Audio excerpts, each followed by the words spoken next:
sea grande. Toda la producción de orina entonces va a quedar, ¿cierto?, en relación a la pelvis renal. Tiene que drenarse, tiene que haber salida. Un riñón que no tiene una buena filtración, automáticamente va a evolucionar a una insuficiencia renal. Dentro de lo que es la eliminación de la orina, nosotros llegamos a desechar muchos electrolitos, parte metabólica del organismo que ya no sirve a lo que es el cuerpo. O sea, es un medio de desecho, ¿cierto? Una vía de desecho que llega a filtrar todo lo que nos va a servir dentro de los electrolitos y dentro de otras sustancias más, y empieza a filtrarse todo lo que nuestro organismo ya no lo está ocupando, lo que ya es innecesario después de hacer su metabolismo, su catabolismo. Entonces, si no hay un medio de eliminación, entonces va a haber acúmulo de esa sustancia porque el riñón sigue funcionando, sigue filtrando, entonces por ende insuficiencia renal. De manera objetiva en las imágenes vamos a ver con el riñón agrandado, considerando si fuera bilateral o unilateral, ¿no? Mayormente cuando es bilateral las obstrucciones son inferiores, no son en los uréteres, son en la uretra, Entonces puede haber causas de lo que es el trayecto de la uretra, o puede haber causas que estén por afuera de la uretra, por afuera de la vejiga, por afuera de lo que son los uréteres. Va a haber compresiones extrínsecas y bloqueos o obstrucciones intrínsecas. Por ejemplo, en un uréter, para que vayamos razonando, si fuera intrínseco quiere decir que está dentro del conducto ureteral. ¿Qué cosas podría obstruir ese conducto? Un cálculo, un coágulo, ¿cierto? Una estenosis que se cierre, un trauma, una compresión. Entonces, son varias, ¿sí? Entonces, dentro de lo que es la etiología, nosotros necesitamos saber cuáles son las causas más frecuentes, las adquiridas y las congénitas. Dentro de las congénitas les dice que lo que son las anomalías de órganos en relación a las generaciones congénitas y todo lo que es el organismo, fuera una anomalía bien del corazón, fuera de otros órganos, lo que es en relación al aparato renal, ¿cierto? Se lleva una mayor frecuencia en relación a alteraciones congénitas con las vías urinarias. Bien. Ahora, en la vida adulta mayormente son adquiridas. ¿Esto? Son adquiridas. Entonces, de esas anomalías congénitas, ¿cuáles son? ¿Dónde con mayor frecuencia se va a obstruir? Y es importante, pues, ¿no?, determinar de una manera muy temprana estas patologías.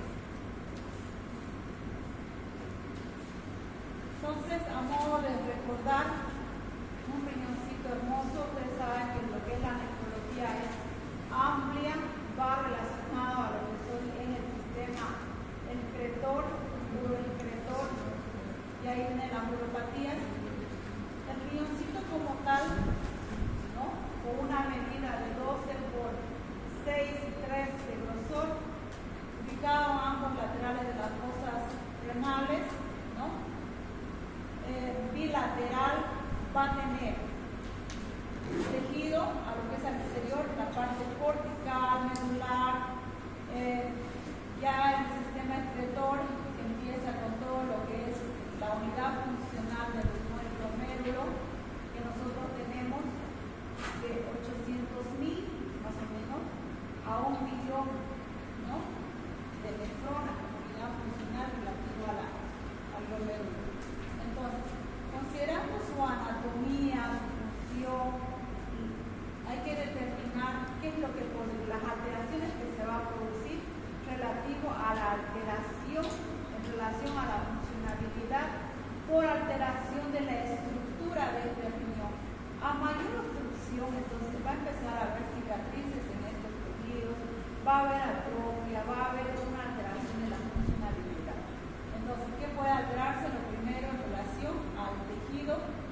orina, pero la masa córtico-medular, donde se encuentra la diastrona, la unidad funcional del riñón, está atrofiada, ¿no? Está atrofiada. A mayor tiempo de obstrucción, mayor tipo de lesión. Entonces, como ustedes pueden ver, los cálices menores, cálices mayores, la pelvis renal, ¿cierto? Y previo a eso, las cálices menores en relación a los conductos secretores, la asa de Henle. Aquí vamos a ver lo que es la cápsula de Bowman. Y tenemos las arterias aferentes, diferentes y las vénulas. Bien, las neuropatías obstructivas, entonces, les dice, la nefropatía urinaria es un bloqueo del flujo de orina en cualquier lugar de este trayecto. Puede ser, considerando las cálices menores, mayormente puede ser cálculo por la precipitación de cualquier mineral, cálices mayores, ¿no? Pelvis renal, uréteres, vejiga y uretra. En cualquiera de esos segmentos, bien, puede haber, entonces, una estenosis, puede haber una obstrucción parcial o completa, puede haber una compresión. Entonces, partiendo de ahí, vamos a ir especificando cada uno en relación a frecuencia.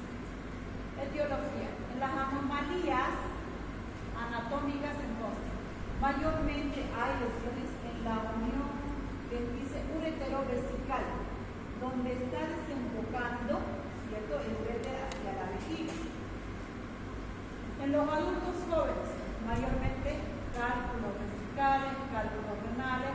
En los mayores, género masculino, la hipertrofia prostática benigna, el agrandamiento de próstata, puede ser también arriba de los 70 años con mayor frecuencia. Eso no quiere decir que no exista.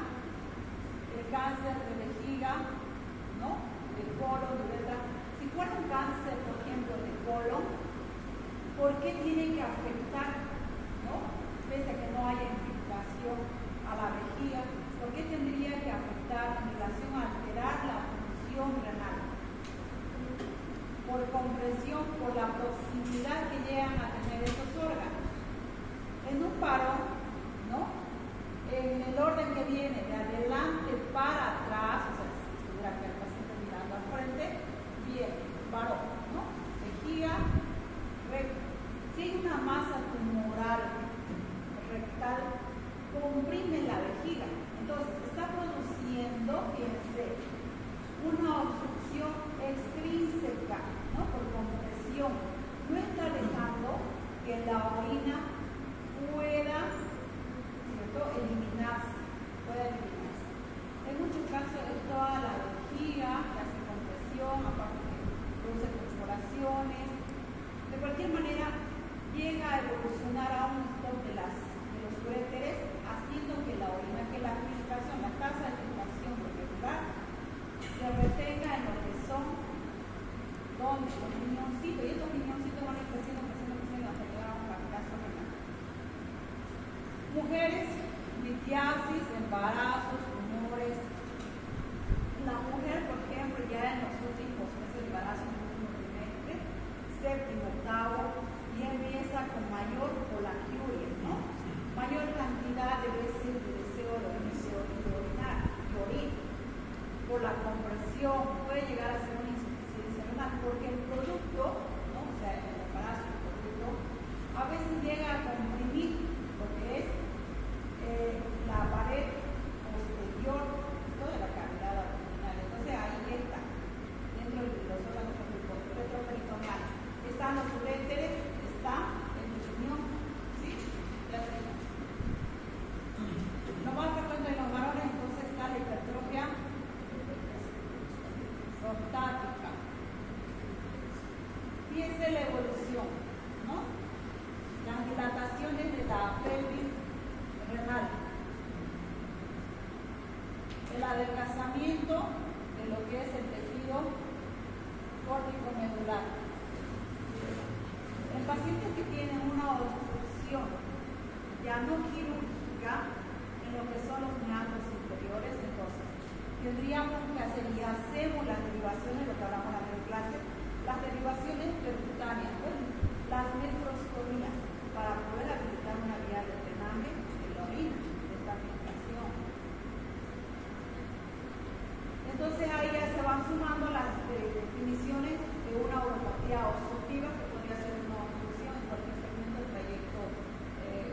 urinario, nefropatía obstructiva ya como una complicación de la primera, ¿no? E hidronefrosis les habla de una dilatación de la pelvis, cálice renal como resultado de la obstrucción. Mayor tiempo, mayor lesión, ¿no? Puede entrar una insuficiencia renal. De las causas adquiridas, las más frecuentes, hemos hablado que mayormente las causas adquiridas son en personas adultas. Estenosis uretral causa por infección o trauma uretral, vamos a ver la uretra, ¿sí? Hiperplasia prostática benigna o cáncer prostático, tumores vesicales que pueden comprometer el cuello vesical, el trígono. Aquí les dice ambos orificios uretrales. Entre ambos orificios uretrales está el trígono vesical, ¿no? Donde se coloca en la parte posterior de la vejiga. Entonces, fíjense que cualquier masa, sea un pólipo, sea un seamo, sea cualquier masa que esté fluyendo, entonces evoluciona ahí. Cuando es inferior, más una retención urinaria, entonces, ¿dónde tendría que estar el stop? ¿Dónde? Estamos hablando de retención vesical, ¿cierto? ¿Dónde tendría que ser la estenosis, el cierre, la compresión? ¿Dónde tendría que estar? Uretra, exacto, uretra. Mayormente cuando es unilateral, bien puede ser uno de los orificios de la desembocadura de los uretros, en la parte posterior de la vejiga. Y cuando ya son dos, mayormente es uretral, ¿no? Es abajo. Más aún se tiene ya con un globo vesical, con una capacidad de más de 1 litro, dices, ya empieza a haber molestias. Cálculos renales, fibrosis retroperitoneal, tumores malignos, embarazo.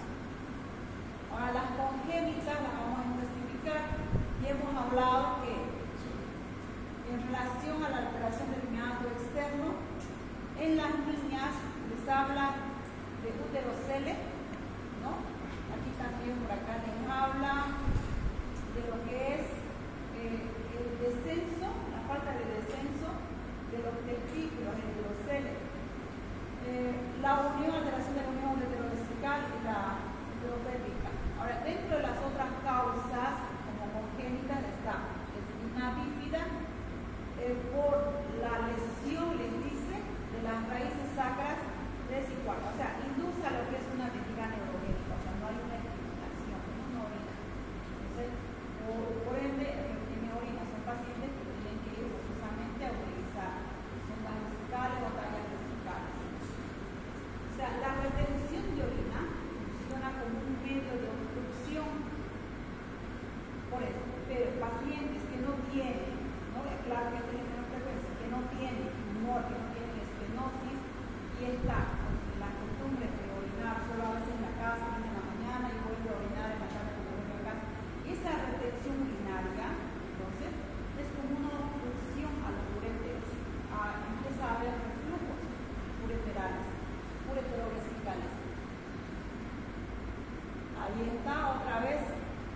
Hay un agrandamiento entonces de la cápsula renal, empieza a haber una acumulación de orina y esto puede ir también a ser un medio de infección.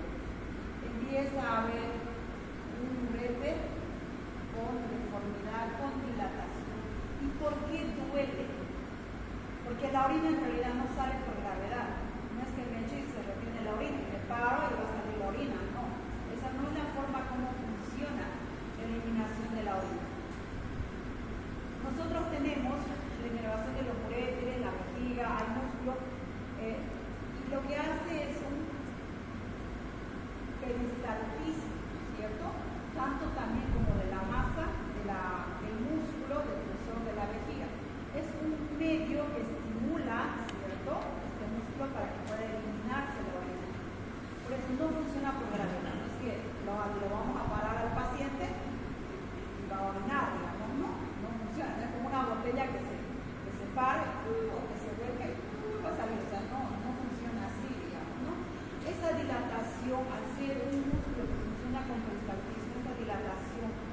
la retención de orina por las dilataciones de las paredes, tanto ureterales como vesicales, es lo que induce a dolor. Bien, entonces en relación a los órganos, tanto renal, ureterales, vesicales, ¿qué es lo más frecuente? ¿No?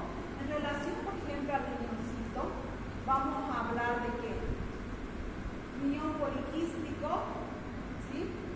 Una hidatidosis, ¿verdad? Que puede producir quistes, sí, hemos visto nosotros eso. Tumor de Wills, carcinoma de células renales, es frecuente. Mieloma múltiple, traumas, aneurisma de la arteria renal, es relativo al tamaño. Ahora, de los uréteres, ¿qué patología se llega a presentar con mayor frecuencia? Ureterocele, síndrome de Kuhn-Bindge, esta es la falta de descenso de los testículos, carcinoma primario de ureter, esquistosomiasis, ¿cierto?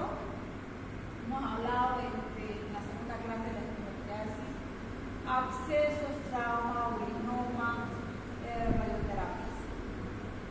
Las radioterapias, ahora se ha habilitado lo que es el hospital nuclear, ¿cierto? En la Pampa de la Isla, que en algún momento ustedes también van a referir pacientes. Se está haciendo lo que es la radiación para procesos oncológicos, como de todos los elementos que americanos, ¿no? Cuando uno puede entrar a una instancia quirúrgica, entonces, para poder enriquecer el crecimiento de las células neoplásicas, recibe la radiación. ¿Qué es lo que produce la radiación? ¿Sí? Lo puede ser en otros segmentos, por ende, por la cercanía ha ido a lo que son los uréteres o la vejiga. Produce un adelgazamiento de las paredes, por ende, estenosis, ¿no? En muchas ocasiones, como profiláctico, entonces se llega a colocar lo que son las derivaciones de cateterismo doble J, bilateral. Uretra y vejiga. La aparición de la válvula o alteración de la válvula uretral posterior, fimosis, ¿no? Hidrocolpos, carcinoma prostático, vejiga neurogénica. Clasificación según nivel de obstrucción, según duración, grado de obstrucción, causa y localización. Entonces, pueden encontrar ustedes entre la literatura que diga uropatías obstructivas crónicas o agudas o según obstrucciones altas, ¿no? Uropatías obstructivas medianas o uropatías obstructivas bajas. Entonces, dentro de los niveles de obstrucción, obstrucciones altas relativo al riñón, medias relativo a los uréteres, las bajas están relativo a la vejiga. Ahora, de la duración aguda crónica, habla en relación a 2 semanas, mayor a 2 semanas. Grado de obstrucción puede ser total o parcial, ¿no? Causas: obstrucción congénita, adquirida y la localización. Infravesical y supravesical. Sabemos que, por ejemplo, cuando es supravesical, incluye lo que son los uréteres y lo que son los riñoncitos, ¿no? De ahí para arriba. Tendría que entrar a las intravesicales, uretra. Dentro de la fisiopatología, entonces, ¿no? De esta cápsula va a sufrir cierto tipo de daños, va a empezar a hacer alteraciones y necrosis en lo que llegaría a ser los túbulos contorneados tanto distales como proximales. ¿Y qué les dice? Independiente a la causa, independiente a que sea por estenosis, por obstrucción, que sea un cálculo, que sea un trauma, falta de desarrollo, cualquiera que puede ser, por ejemplo, ganglios, ¿no? Paravertebrales, retroperitoneales que estén convirtiendo los uréteres. Independiente a la causa, les dice, el efecto final es el mismo, a un aumento en la presión hidrostática del sistema que recoge y que se transmite en el espacio de boca. ¿Qué es lo que pasa? Se reduce se considera 90 a 120 ml minuto la filtración de la tasa glomerular. Y de acuerdo a eso también vamos a considerar si está en una insuficiencia renal, grado 1, grado 2, puede ser grado 5 cuando ya entra a menos de 30 ml la filtración que tiene. Entonces ahí fíjense que ya tenemos un trabajito también que tenemos que controlar, que es la diuresis, cuánto el paciente está orinando, cuánto en 24 horas, cuánto en una hora, cuánto por minuto, y eso nos va a ayudar a determinar el paciente con qué tipo de fracaso renal está cursando. Si se está haciendo, si es todavía aguda, es crónica, dice la disminución de la función renal se determina por la pérdida de la tasa de filtración y la pérdida de las funciones tubulares. ¿No? Ahí están los tubulitos. Estos tubulitos de acá, lo que es el sistema ya excretor urinario, que está en relación a un glomérulo, todo esto va a llegar a ser un cálice menor, cálice mayor y así, y entra en el sistema de drenaje. Pero a menos filtración, mayor tiempo de obstrucción, mayor daño.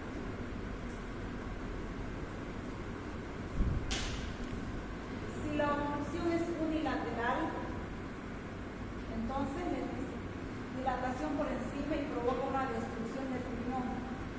Ahí todavía no hay una gran repercusión porque tenemos dos riñones, ¿no? Puede asimilar el otro riñón. No pasa mucho por eso cuando se hace el trasplante como monorrenal, ¿no? Digamos que haya donado y queda como monorrenal. El riñoncito que queda todavía hace la asimilación de todo lo que es la funcionalidad del riñón, la tasa de filtración y demás cosas. Pero cuando el paciente es monorrenal, era su único riñón, ¿no? Y ya empieza a sufrir esto. Fue una anterior vez que hubo un cáncer renal, un accidente, un choque, se deshizo lo que fue uno de los riñones y quedó con uno.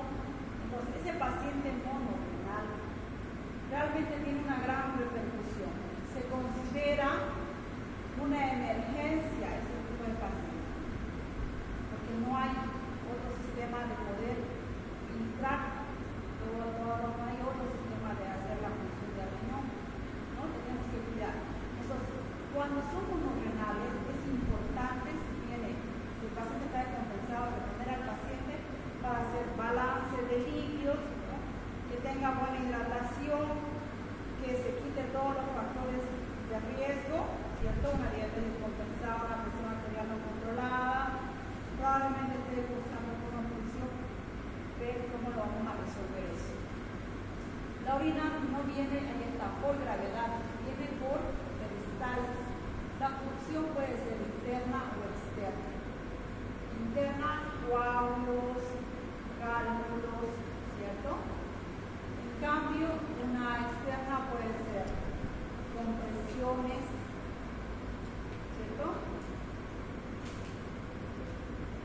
Bien, aquí la vejiga, tenemos todavía una característica, les dice, donde la retención de orina hace que haya un engrosamiento, una hipertrofia del músculo delusor, haciendo que fracase su función de defensa, que es el peristaltismo de este músculo delusor. La vejiga con orina retenida, la fuerza de obstrucción hacia los lados hace que aparezcan celdas, ¿no? La mucosa empieza a engrosarse de lo que llegaría a ser la cavidad interna de la vejiga. Y eso induce a que se dilaten las paredes y empiece a originarse divertículos. Lo malo de estos divertículos es que puede perforarse. La orina retenida se precipita y forma cálculos debido a los sólidos que tiene la orina. La orina tiene soluble, elimina, por ejemplo, potasio. Dentro de los minerales que tendrán mayor frecuencia, elimina sodio, elimina cloro, ¿no? Si es que el riñón no está funcionando, entonces en relación a los electrolitos, ¿qué desbalance vamos a tener? ¿qué va a pasar con el potasio? ¿Va a aumentar o va a disminuir? Si yo hago un examen de sangre serológico, ya se retiene. Entonces, por eso que le vamos a llamar hiperpotasemia o hipercalemia, ¿no? Entonces, la hiperpotasemia, al hecho de que no hay una salida, un drenaje, una filtración de todos estos minerales, de todos estos solutos, entonces va a empezar a retenerse. En todos los pacientes renales, independiente de la causa que hayan llegado ya a una insuficiencia renal, es de una emergencia que esté cruzando por una hipercalemia. Entre los valores que son los serios, ¿no? De 3.5 a 4.5, el paciente está en 7. Con una hipercalemia, entonces, ¿qué puede haber a nivel cardíaco?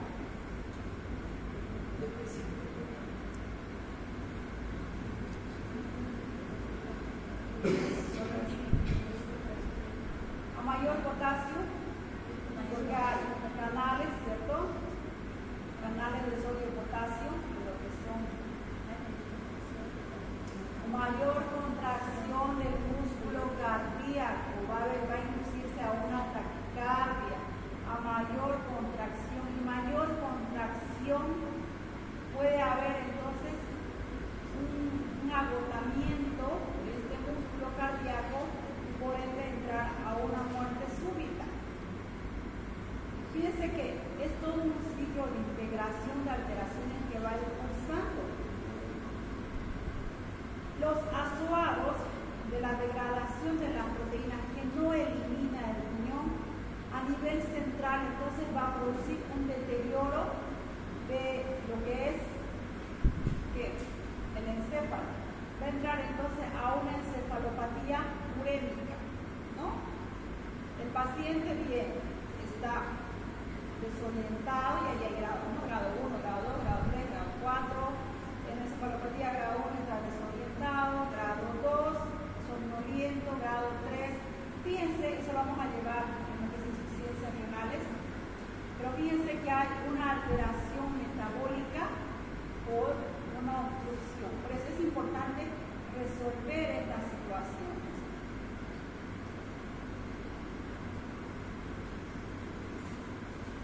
El compromiso entonces del músculo defusor es importante, ¿no? Es un mecanismo de defensa que haga la función de peristatismo. Y a mayor actividad de este músculo, ¿cierto? Es como cuando se va al gimnasio.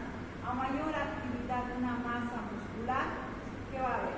Va a haber una hipertrofia. Es lo mismo que llega a pasar. Entonces va a haber un momento que no va a tener la facilidad de hacer peristatismo. El peristatismo es la contracción, pues, ¿no? No al tener. Es lo mismo que pasa con el corazón. El corazón hipertrofiado, ¿cierto? No tiene esta capacidad de contraerse.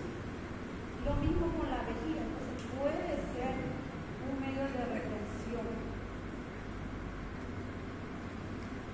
En los uréteres, entonces, es frecuente que inicia a nivel de la unión ureterovesical, donde está formado por la vaina del músculo de Waldeyer. Este proceso entonces puede dificultar cuando hay una obstrucción, una estenosis en esta área, hacer un reflujo, ¿no? Un reflujo al momento de orinar, que puede ser reflujo activo o reflujo pasivo. De cualquier manera, el líquido, la filtración de orina que está quedando en ese ureter, está obstruyendo. Por eso le dice independiente a la causal, ¿no?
forma. Pacientes con vejigas neurogénicas, pacientes con traumas, pacientes con sea de próstata o de pene. ¿Cuál es la sintomatología más frecuente? Cuando es de una obstrucción superior, mayormente vamos a tener dolores, aquí hay que agregarle, dolores en las fosas renales, ¿no? Dolores en las fosas renales. Cuando las obstrucciones son inferiores, lo que vamos a tener es dolor en el gastro, dolor en la región sacra. Dentro de eso hay también otras sintomatologías que se acompañan: fiebre, náusea, vómito, escalofrío, aumento de las ganas de orinar. ¿Qué le llamamos a eso?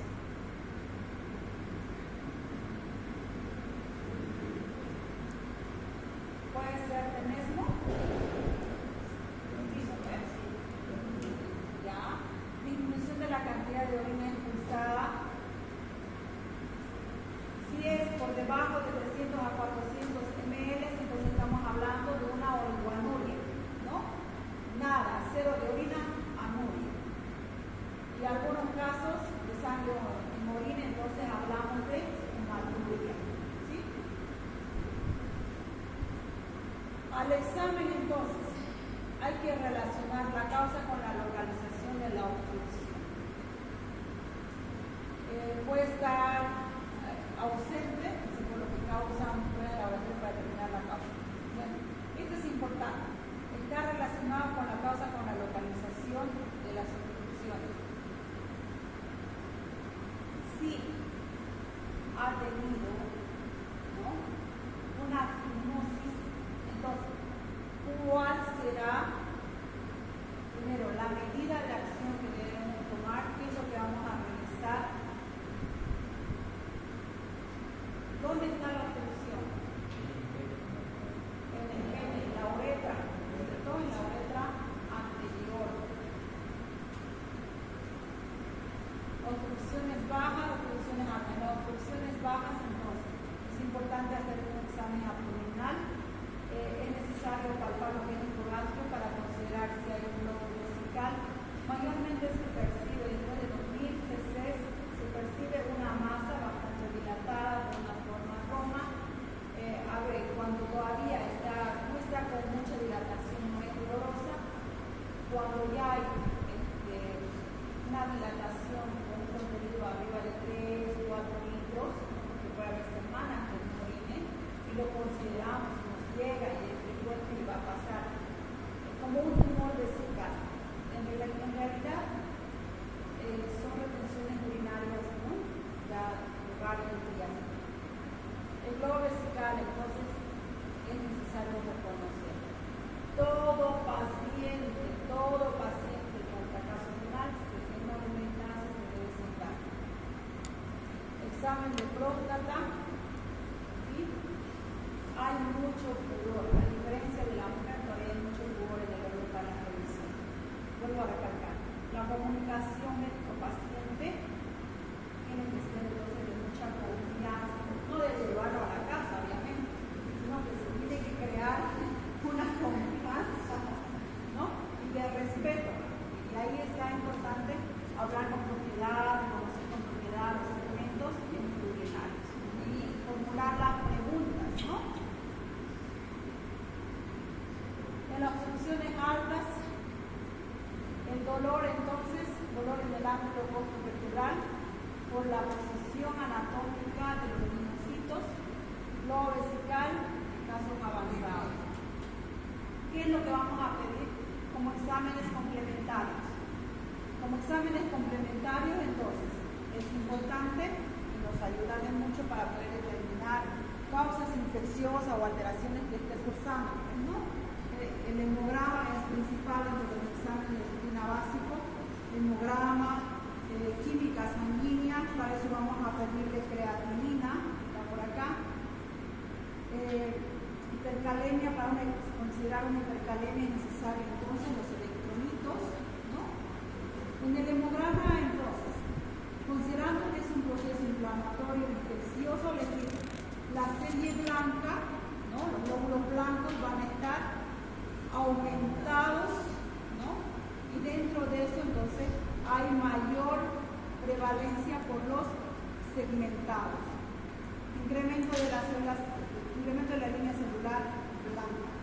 Aumento de la creatinina. En la mujer 0,5 a 1,1 se considera normal. En el varón hasta 1,3. Ya arriba de esos valores usted puede considerar y hacer el diagnóstico de insuficiencia renal, independiente a la causa, independiente a la cronicidad, independiente de que sea de reciente aparición, insuficiencia renal. Entonces ahí usted ya empieza, pues, ¿no?, a considerar los tipos de exámenes, las causas probables, ¿sí? Mujer con una creatinina elevada, con un mioma, ¿sí? ¿Qué le va a pedir de examen? Ya tiene la química, ya sabe que está alterada, está en 3 de creatinina. ¿Qué le va a pedir? ¿A quiénes va a mandar a interconsulta?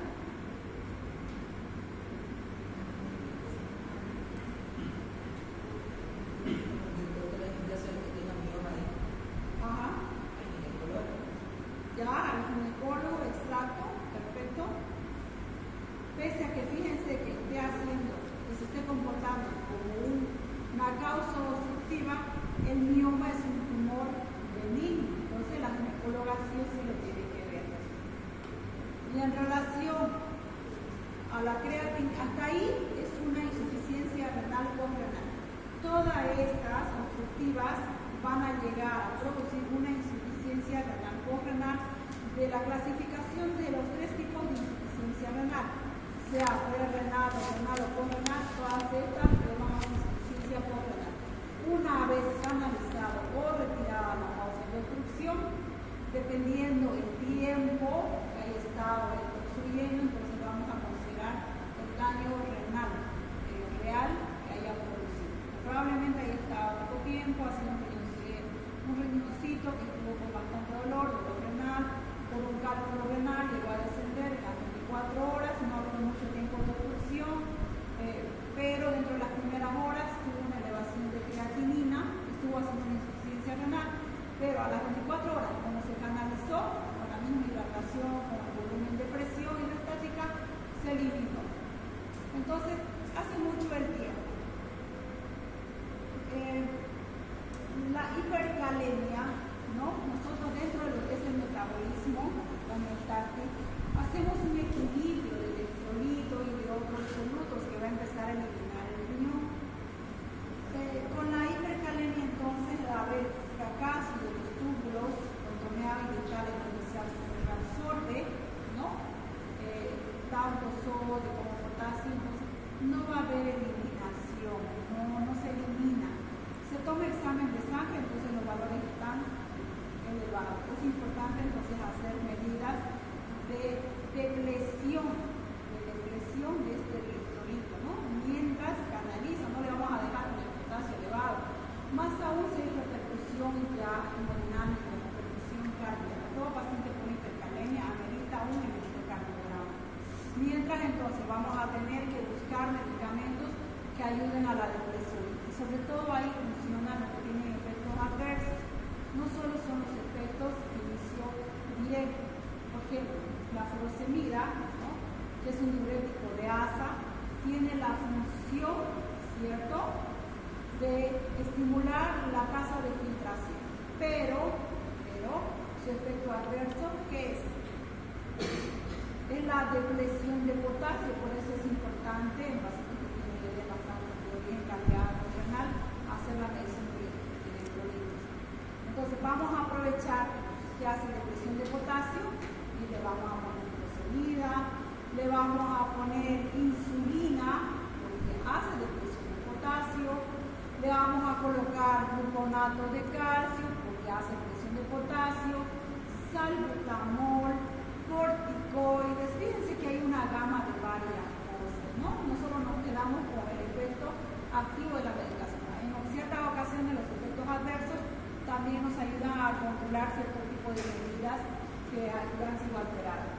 En el uroanálisis, entonces, vamos a considerar, de acuerdo a lo que es el campo de lectura, por cada campo, si hay 5, 50, una hematuria leve, franca, a más de 5 el campo, entonces una hematuria franca. Bueno, lo podemos ver, ¿no?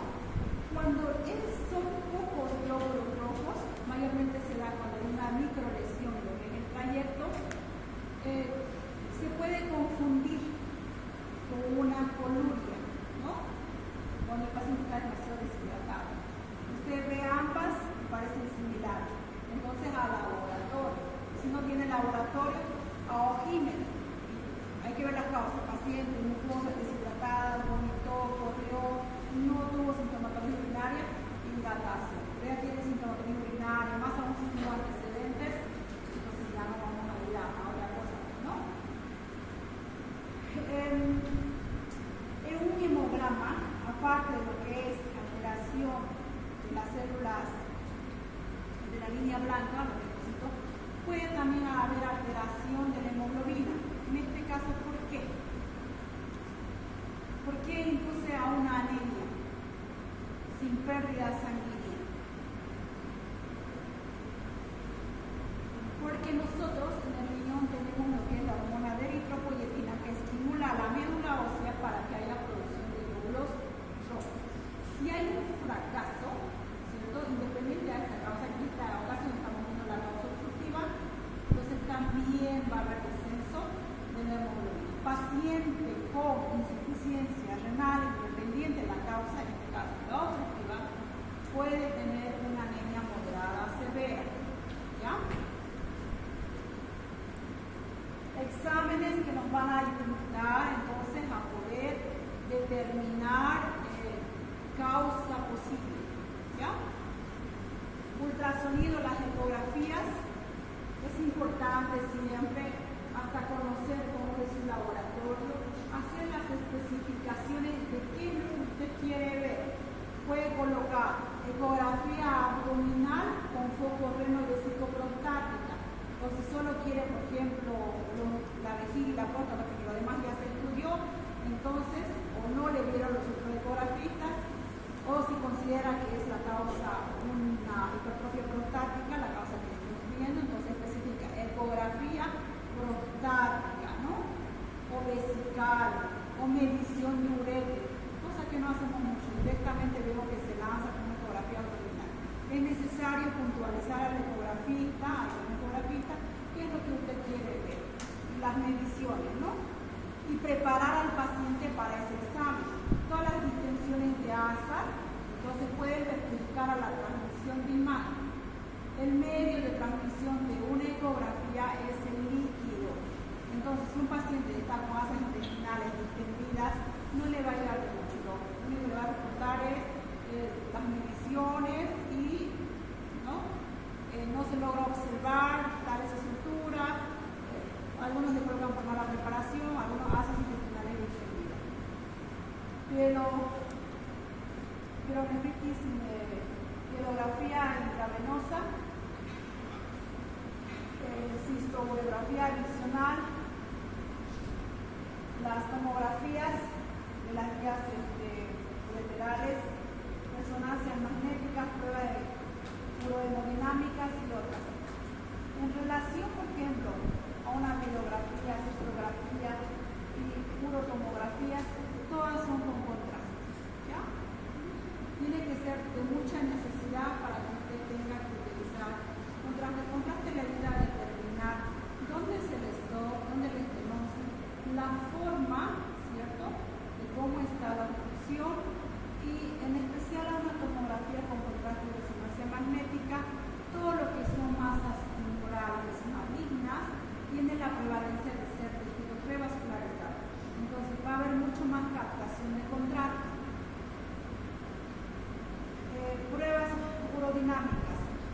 Es importante ya para determinar esto cuando hay un foco infeccioso séptico o no se llega a determinar qué riñón es el que está funcionando, ¿no? ¿Qué riñoncito? Entonces, la prueba de urodinamia nos especifica a determinar que si el riñón derecho está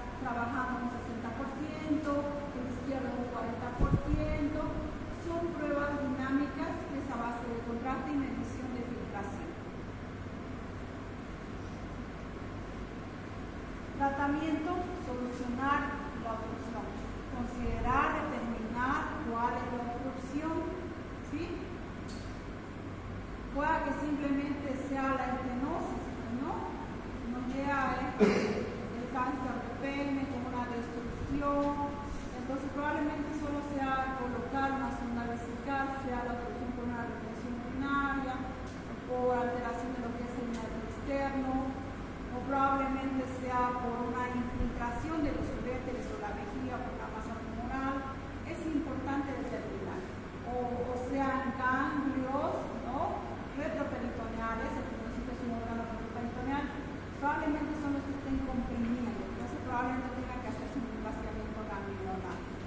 O dependiendo si es oncológico, quimioterapia, terapia para disminuirlo, ¿no?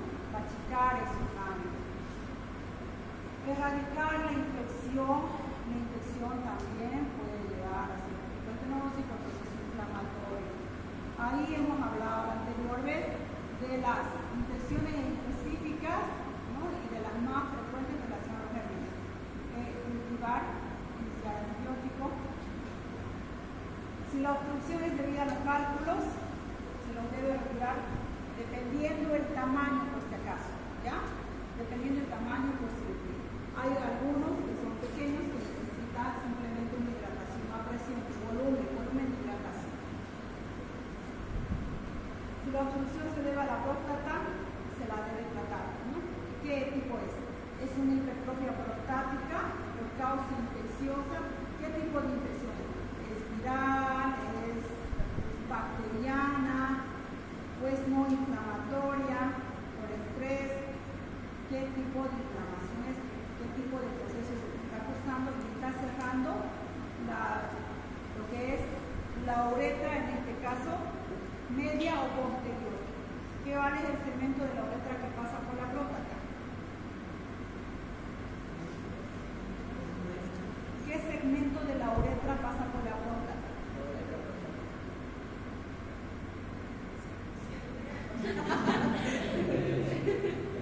La uretra media o la posterior, que se divide en tres segmentos, ¿no?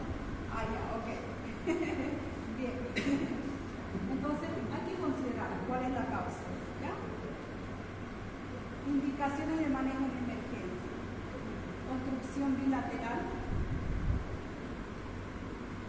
urosepsis, uremia, hiperpotasemia, persistencia del cólico renal, hidronefrosis complicada, deterioro de la función renal.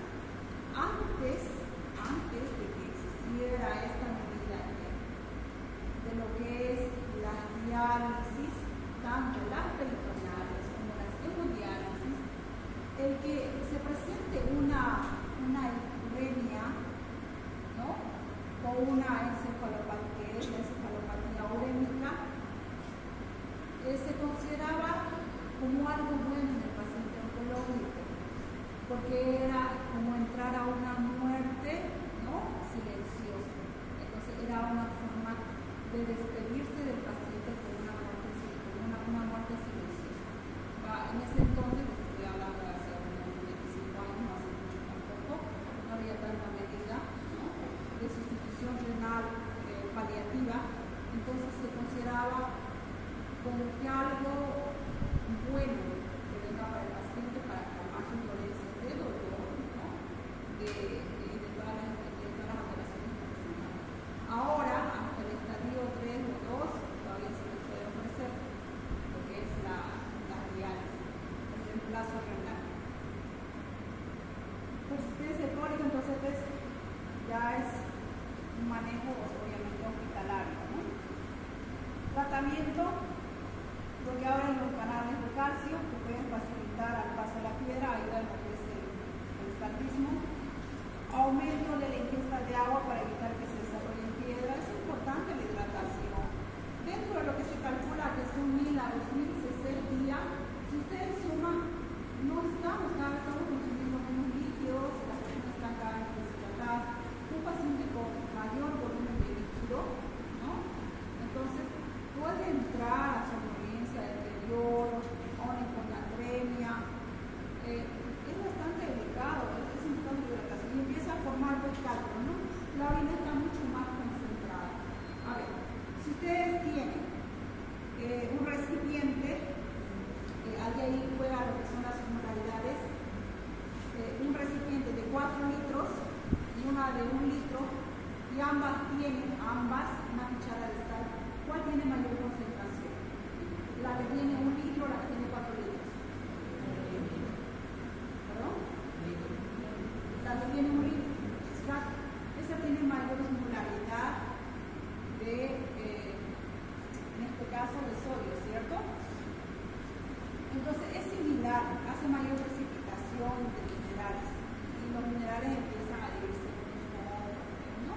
Empiezan a repartirse en cálculos.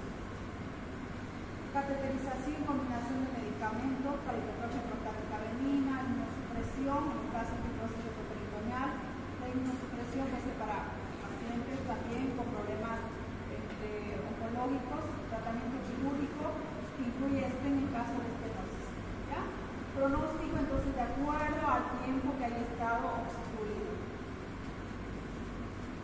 Les dice, la infección urinaria se complica más aún si la obstrucción disminuye la probabilidad de la recuperación. Hay que ver entonces duración de la obstrucción en relación a la alteración de la funcionalidad del riñoncito. Obstrucción de más de 6 semanas, empieza a aparecer, ¿no?, un grado de insuficiencia renal no reversible. 6 semanas. Entonces es para actuar de manera pronta, ¿no? Ahora, después de lo que es el tratamiento, después de haber canalizado, ya haber resuelto lo que es la parte obstructiva, todavía el paciente tiene que ser visto en espejo. Por la dilatación y la estimulación de estos órganos, va a empezar a producir mayor orina. Hay una polacuria con 4 o 6 litros de orina casi día. Y a la vez esa orina, obviamente también está arrastrando electrolitos. Puede entrar a una hipocalemia, puede entrar a una hiponatremia, ¿no?